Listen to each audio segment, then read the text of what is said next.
138. Chapter 16, The Final Run. Summary. I experienced several death threats from my husband, Jeffrey, by threatening to kill me using his samurai sword, and by putting his loaded pistol gun in my head. My frightening experience with Jessa at work, my compelling experience at mental health institution, and my pitiful experience at women's shelter. My last physical abuse from my husband, Jeffrey, had made me decide to finally leave him forever. I was laying on our bed and crying when Jeffrey came in and asked, "Why are you not happy with me, Kimberly? I gave up everything for you. I gave you this big house, a new Mustang car, money, jewelry, and expensive clothing." Jeffrey did indeed spend more than $500 on my clothes when I arrived from the Philippines. Nevertheless, I replied, "Your riches and money will not make me happy. What will make me happy will be your real love and respect for me as a human being. You treat me like a dog. I would be better off living in a small house that has love, peace, and joy." The book of 1 Timothy 6:6-8, NKJV, which says, "Now godliness with contentment is great gain. For we brought nothing into this world, and we can certainly carry nothing out. And having food and clothing, with these we shall be content." "You can bring all your money to your graveyard," Jeffrey snarled. "Take it with you when you die. You are a very greedy person." He looked at me and I saw that his eyes were red. I felt I was talking to the devil. Jeffrey mocked me with a sarcastic laugh and sneered, "Saint Kimberly." On several nights, I dreamed about my former high school boyfriend.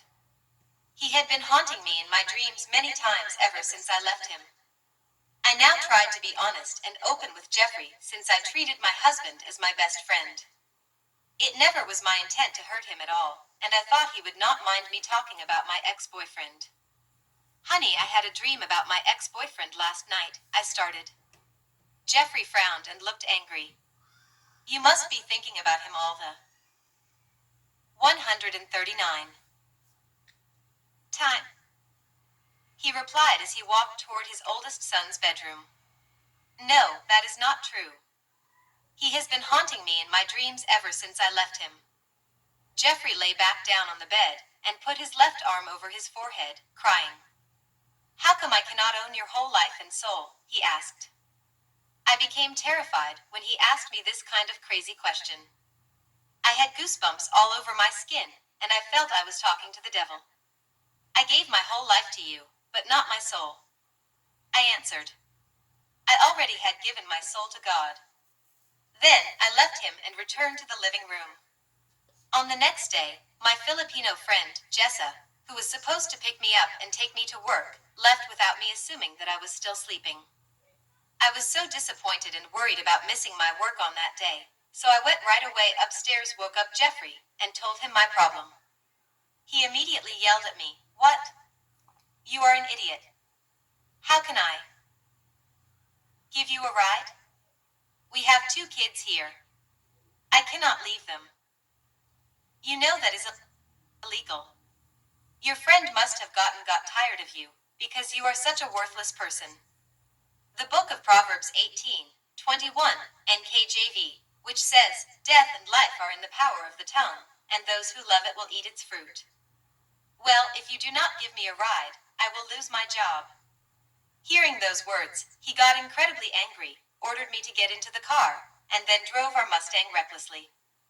We were arguing unbelievably bad. I was terrified, and believed we both would die in a car accident. While he was driving, he took his loaded automatic gun under the passenger seat, cocked it, and put it against my head. "Shoot me," I said as loudly as I could. Of course, I was truly afraid to die, but I was trying to show him that I was brave. When I saw he was really ready to squeeze the trigger, I screamed, "No." Jeffrey put down the gun, and we said not another word during our drive. I was horrified by both Jeffrey and Jessa. When I got inside my working place, I went to the break room and found Jessa sitting on the chair with several coworkers. I went directly to her and, pointing my finger at her face, asked, "Jessa, how dare you leave this morning without picking me up?" I then turned and went upstairs to read my Bible. While I 140. Was reading, Jessa came up behind me and grabbed my long hair. As I struggled to get up, she pushed me so that I would fall over a railing and possibly die. I managed to balance my body against the lower part of the railing so I would not fall, and I tried to hit her back, but she was far stronger than me. I was very skinny with 98 pounds only. Our coworkers knew what is going on between me and Jessa, and we both were reported to our supervisor. After work, I told Jeffrey what Jessa did to me. He went to my supervisor and said, "You have to discipline that woman. She hit my wife. No one must ever hurt my wife."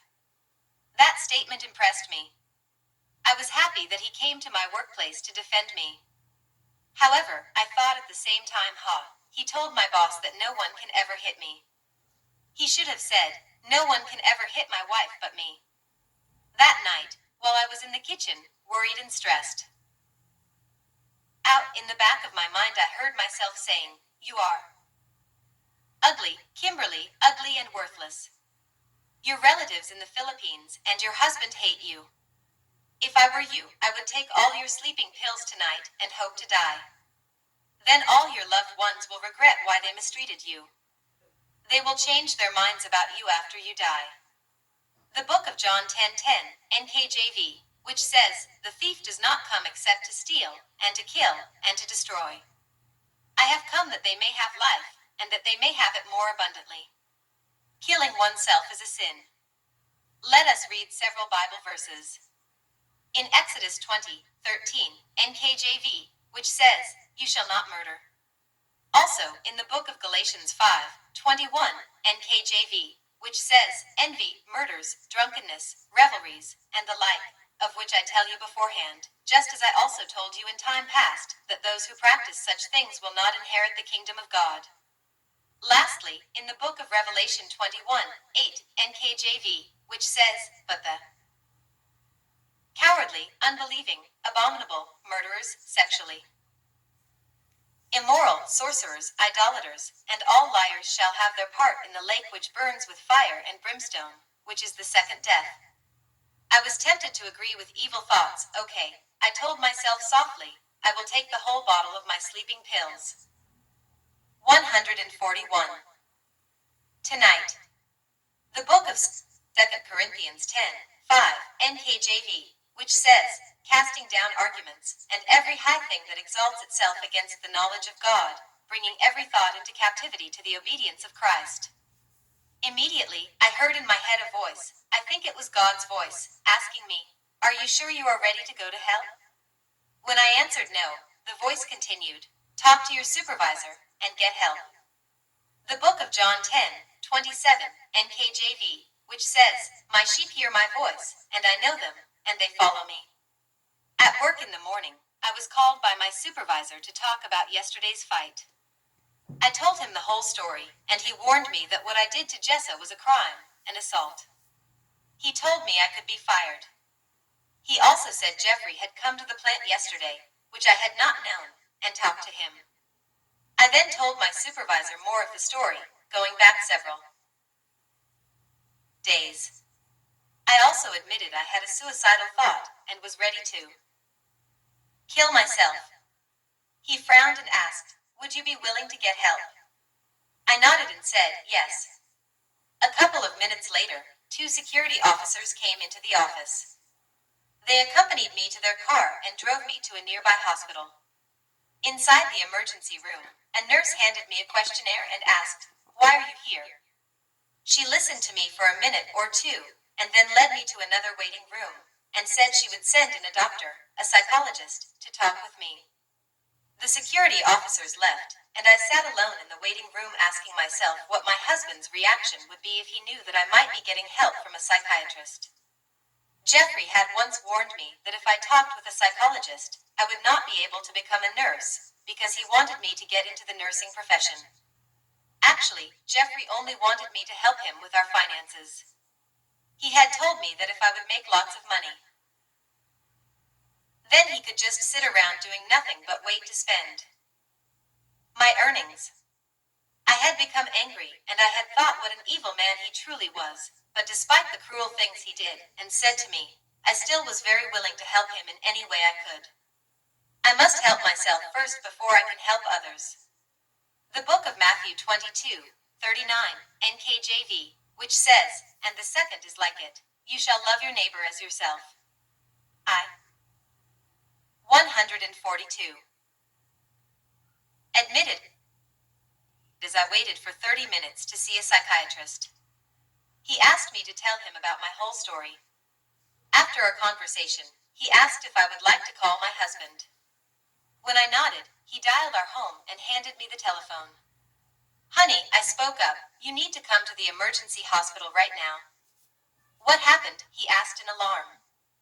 Just come over here as soon as possible, please. I will tell you everything when you arrive. When Jeffrey walked in, the psychiatrist invited him to come into the waiting room where I was sitting.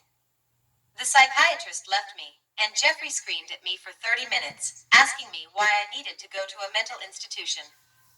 He said he was very mad that I had lost the chance to be a nurse. The psychiatrist must have been listening, for he came into the room and ordered him to leave. Jeffrey left quickly, still very mad. I knew the psychiatrist felt sorry for me and more. Importantly, I knew I really needed help. The psychiatrist called for an ambulance to drive me to a mental institution in Springfield, Missouri. Unfortunately, all the rooms were full, so I was driven about 1 hour and 13 minutes to Joplin, Missouri, where I was admitted to what I was told was a mental institution. The ambulance drivers were genuinely nice during the entire drive. I was really praying I would get help, and that my life would change. The book of Deuteronomy 31:6, NKJV, which says, be strong and of good courage, do not fear nor be afraid of them.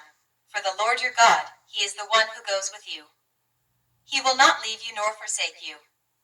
Inside the new institution, I dressed in a nice clean hospital gown, and was assigned a clean bedroom with one roommate. She and I had an awesome conversation right away. One of the things she told me was, you can do anything you want to do, and be anything you want to be. The book of Philippians 4:13, NKJV, which says, I can do all things through Christ, who strengthens me.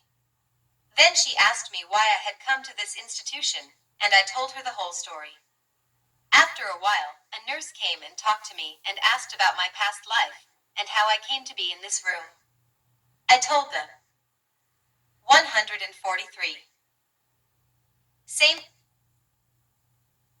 story I had just told my roommate.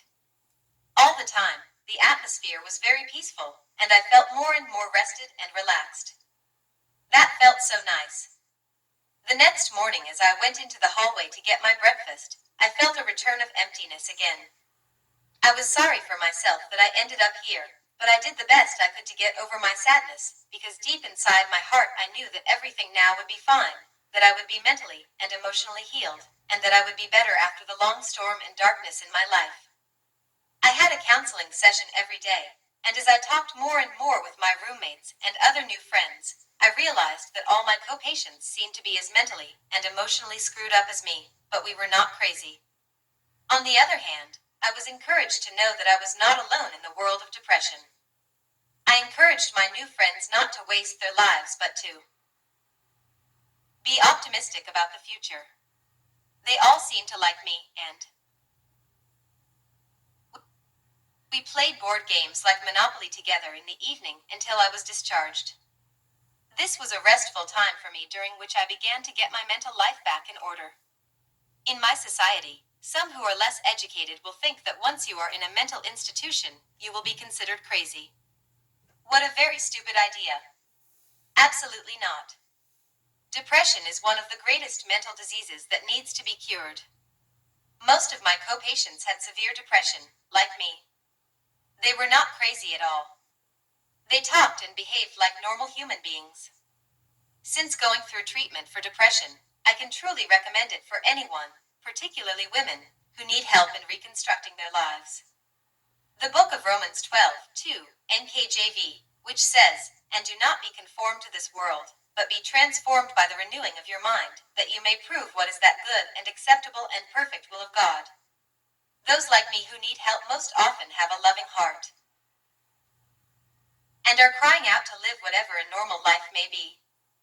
We want to be accepted for the values and pleasures we bring to others. We want to gain happiness in life, and, most of all, we want to be loved wholeheartedly by our family and friends. We will discharge you tomorrow, but we need you to call your 144 husband to come over here tomorrow, so that we can talk to him, my psychologist told me one morning. I will call him after we talk, I replied with joy in my heart. If I were well, my husband also would be happy and well, I thought. I called Jeffrey and told him he could pick me up.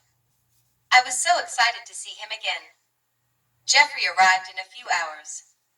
I said a tearful goodbye to my roommate. She kissed and hugged me, and replied, "Take care of yourself, and do not give up your dreams." When I saw Jeffrey walking down the hall, I ran to him and gave him a big hug, but then he did not hug me in return. I thought that he might be embarrassed about hugging in public. I then called for my psychologist to let him know that Jeffrey had arrived. We were brought into a private room where we could talk. My psychologist called for a counselor to conduct my closing interview. During that interview, one of the promises that my husband made was that he would never again hit me. Jeffrey assured him that I would be safe in our house. I then was told I could stay in the shelter if I felt I would not be safe with Jeffrey. Jeffrey again insisted that I would be safe and fine in our house. The counselor apparently detected that Jeffrey was lying to him. The more questions Jeffrey was asked, the more he lied and gave different answers to the same questions I had answered before he came into the room. Nevertheless, after the counselor had our agreement to attend marriage counseling, and we agreed we were old enough to take care of our marriage, I was dismissed. A few days later, I reminded Jeffrey that we had an appointment for marriage counseling. He immediately yelled, "I am not going to that marriage counseling. I do not have any problems, but you do. You are the one who needs it." "Honey, we both need to go and work together," I replied. "It will not work that way." "Yes, I made lots of mistakes, and so did you." Jeffrey dropped me off but would not come into the session. "Are you alone?" the counselor asked. "He did not want to come," I replied. He told me that he did not have problems, but I did. The book of Romans 3:10, NKJV, says, "As it is written, there is none righteous, no, not one." The counselor smiled and asked about my life. I 145 told him everything from the beginning of how Jeffrey and I met up to the present. I noted how I had attended marriage counseling by myself, and I said, for the first time, my marriage with my husband probably was not going to work. After the session, I asked permission from one of the front desk staff to use their phone to call Jeffrey for my ride since I did not yet have a cell phone. I waited for about 15 minutes until he arrived. I was so happy when I saw him waiting outside together with our 2 sons. He opened the passenger door and yelled at me because I did not sit close beside him. We argued in front of the children on the way home. I did not know that some of the staff members saw the beginning of the fight through the clinic windows. I remember when I first ran away, Jeffrey blamed his oldest son for mistreating me. When I was in the mental institution, he blamed his own parents for coming to our house every day. He then asked his parents to come to our house only on Wednesdays. He never blamed himself. It was tragic that he blamed everyone but himself. After about a week, I asked him, "Shall we try to have a baby next year?" Jeffrey was lying in our bed, watching television. "You will have a baby, but not by me," he said without looking up. That hurt me deeply, and I assumed again that he did not love me. "You know it hurts that you do not love me at all, because you do not want to have a baby." "Of course, I love you," he said, again not looking at me, "but since I can foretell the future, you probably will marry again, and have a baby with your next husband." You will marry some man who reaps but did not sow. I trained my fourth woman to be a good wife, and now she is happy with her second husband. Your next husband will be an incredibly lucky man. I spent $25,000 to get you. You are the most expensive woman I've had. I am very worth it. You are not worth being my wife. You are evil. I smiled. You are the one who is not worthy of me, I replied. I will do everything I can to put you in jail, Jeffrey said as he looked directly at me now. I replied, well, go ahead and try. Good luck. I know that you will try everything, but you will not succeed. Jeffrey screamed, I will make sure the government will send you back home. Of course, I was terrified, but I hid my fear in front of him and quietly answered, go ahead, do. 146.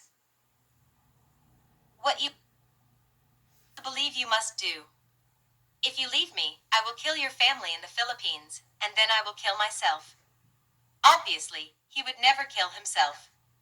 He was just being a big liar, as usual. But I knew for sure he would call the INS. I did not doubt it. He was very capable of hurting me. I counted the days we did not fight. Wow, it was amazing that we did not fight for a full week.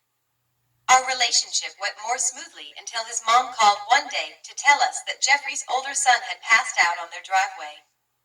I think they called it panic attack. She said they prayed over him, and after a couple of minutes he woke up. They believed he collapsed because he saw Jeffrey and I were fighting all the time. During our arguments, I often went bike riding, heading to Jeffrey's first wife's graveyard. I cried and told her about how lucky she was that she did not have to deal with him anymore. I suspected that Jeffrey might have been the reason why his first wife killed herself, not because she had brain cancer, but just because she did not want to deal with him anymore.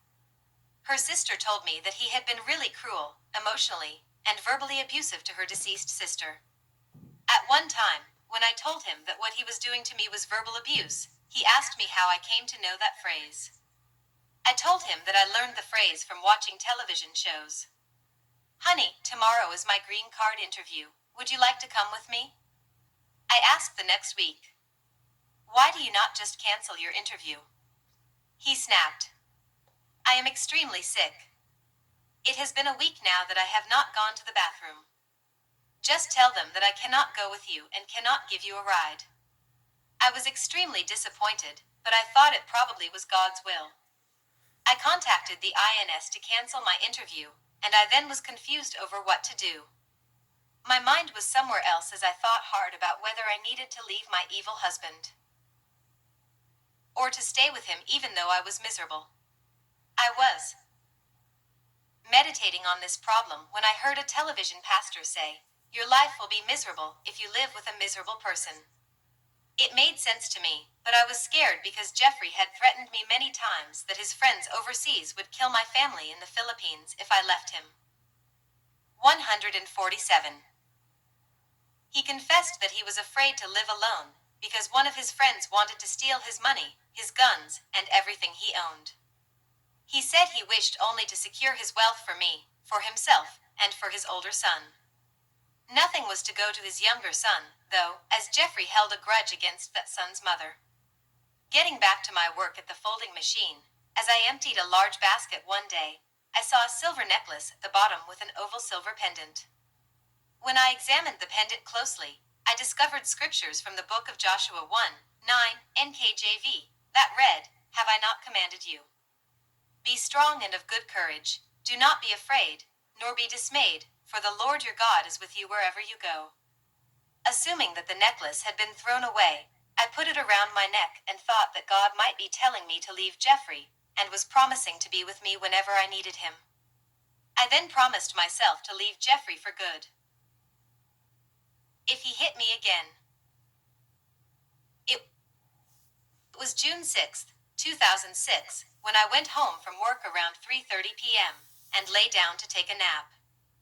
Before I fell asleep, I saw the full garbage container that Jeffrey had promised to throw away. Once again, he had not followed through with his promises.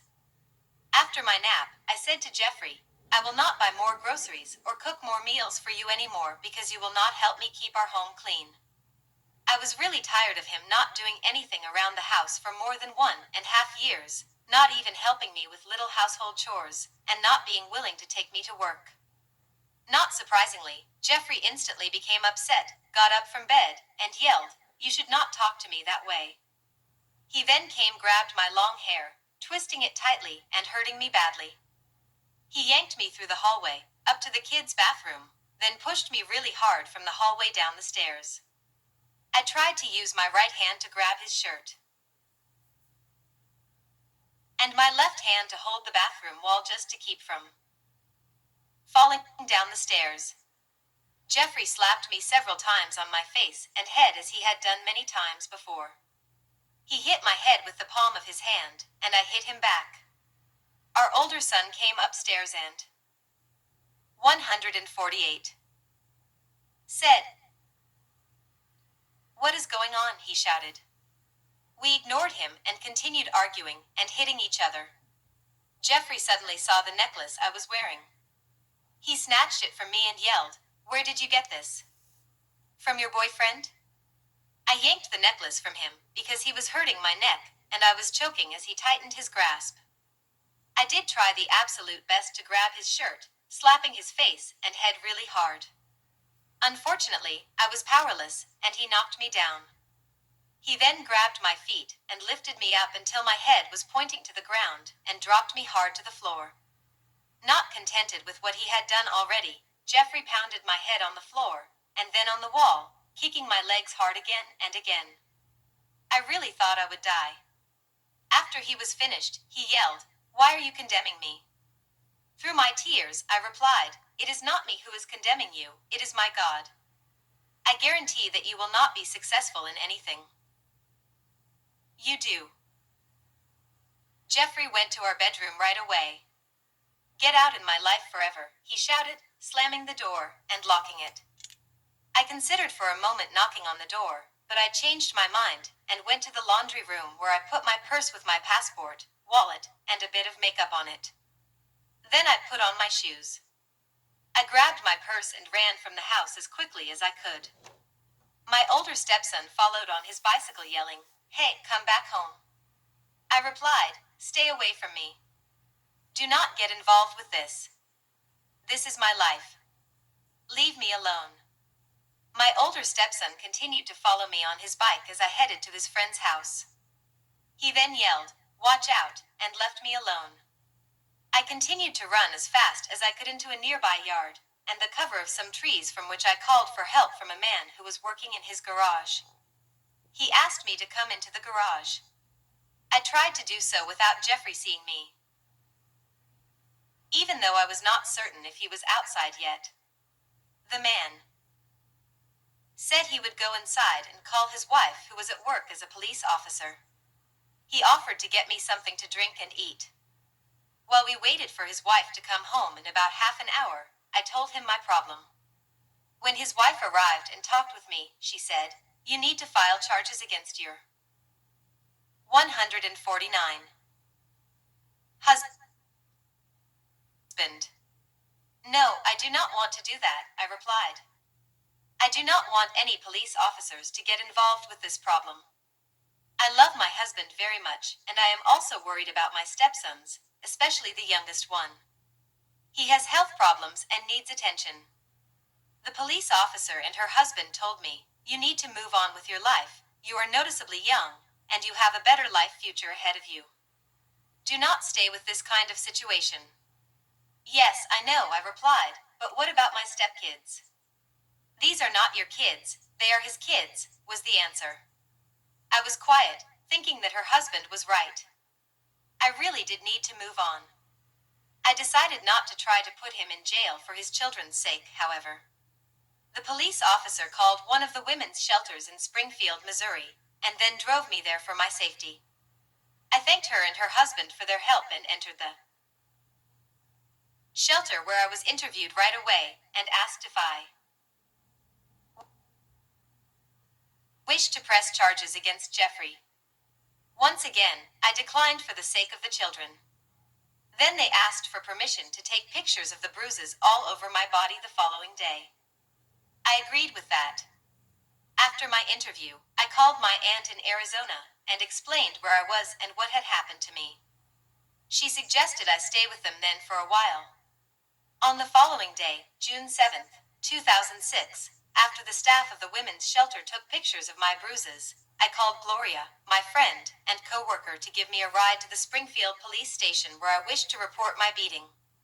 I talked to the front desk officer and then waited for a half hour before another officer came in. He was called away halfway through our conversation and another officer took over. I showed him my leg bruises and the pictures taken at the shelter. I also showed him Jeffrey's picture. He stared at the picture for quite a while without saying anything. I talked about Jeffrey's domestic violence going back from September 2005. The officer sighed, shook his head, and said, "I can arrest your husband now, Kimberly." "No, do not arrest him," I pleaded. "I still love him so much and I do not want to press charges against him. All I want is to report the violence he committed in case there are further problems with him or the children. In the meantime, I will be moving out to 150. Another state. After I finished my interview, Gloria and I went to work. Our coworkers stared at me and I knew they had many questions. I went immediately to the laundry supervisor's office and told him what had happened. I showed him my bruises on my eyes, my left hand, and my left leg. I told him that I would be quitting my job and moving to another state to start with my new life. My supervisor apparently felt sorry for me and told me, "Kimberly, do not ever think that all American men are bad. You just got very unlucky with your husband." "I know," I answered. "That is why I am so glad I can move on." Gloria and I returned to the shelter to pick up my few belongings. I then asked if I could stay with her for 2 days before heading to Arizona. She smiled and said she would be happy to have me in their home. She said she was a Jehovah's Witness, and I asked her if I could go to their church with them. I did not really focus on what they did at church because my head was thinking about the trip to Arizona. This was going to be a bit scary because it would be my first time traveling to a different state by myself, and I still considered myself a newcomer to the USA. I knew I had no choice but to let go of my past and begin a new life, so I went to my company's office and filed my resignation. I took what little money I had put away in the credit union. Then my friend and I went to my bank where I withdrew all my money. As I looked around me, I noticed a man staring at me, and this made me suspicious. I knew he had been watching me as I took all my money from the bank, and I suspected he had some bad motives in his mind. Like taking all